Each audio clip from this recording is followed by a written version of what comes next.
أعوذ بالله من الشيطان الرجيم. بسم الله الرحمن الرحيم. طاسين.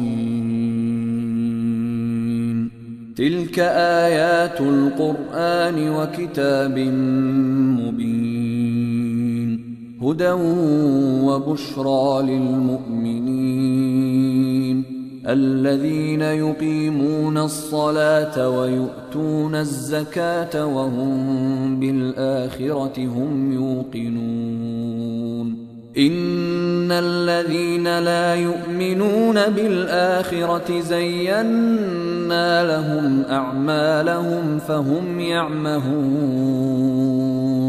أولئك الذين لهم سوء العذاب وهم في الآخرة هم الأخسرون. وإنك لتلقى القرآن من لدن حكيم عليم. إذ قال موسى لأهله إني آنست نارا سآتيكم منها بخبر أو آتيكم بشهاب قبس لعلكم تصطلون. فلما جاءها نودي أن بورك من في النار ومن حولها وسبحان الله رب العالمين. يا موسى إنه أنا الله العزيز الحكيم. وألق عصاك.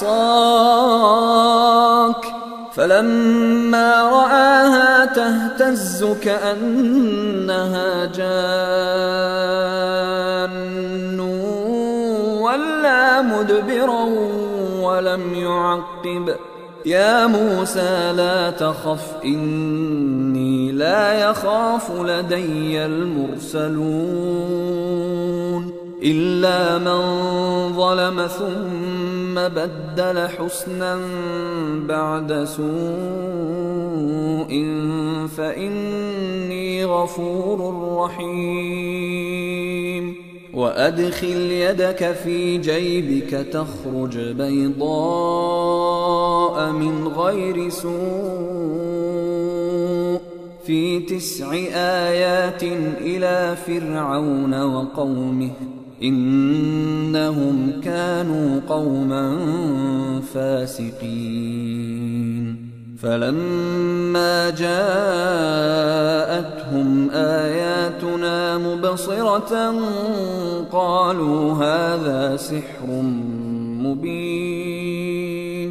وجحدوا بها واستيقنتها أنفسهم ظلما وعلوا فانظر كيف كان عاقبة المفسدين.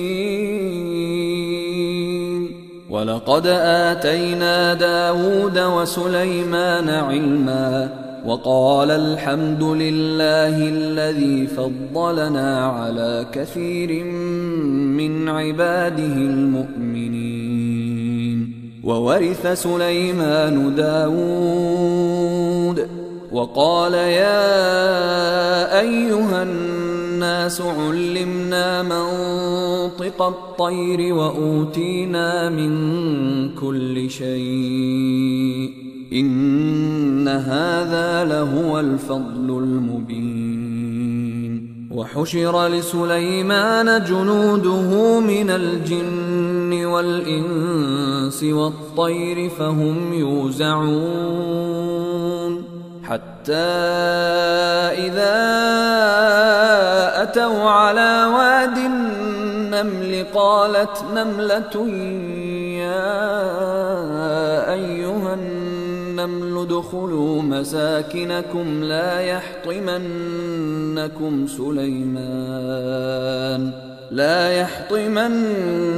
سليمان وجنوده وهم لا يشعرون. فتبسم ضاحكا من قولها وقال رب أوزعني أن أشكر نعمتك التي أنعمت علي وعلى والدي وأن أعمل صالحا ترضاه وأدخلني برحمتك في عبادك الصالحين. وتفقد الطير فقال ما لي لا أرى الهدهد أم كان من الغائبين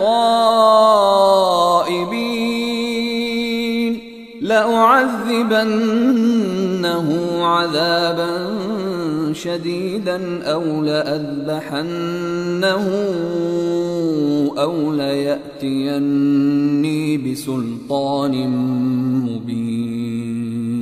فمكث غير بعيد فقال أحطت بما لم تحط به وجئتك من سبأ بنبأ يقين. إني وجدت امرأة تملكهم وأوتيت من كل شيء ولها عرش عظيم. وجدتها وقومها يسجدون للشمس من دون الله وزين لهم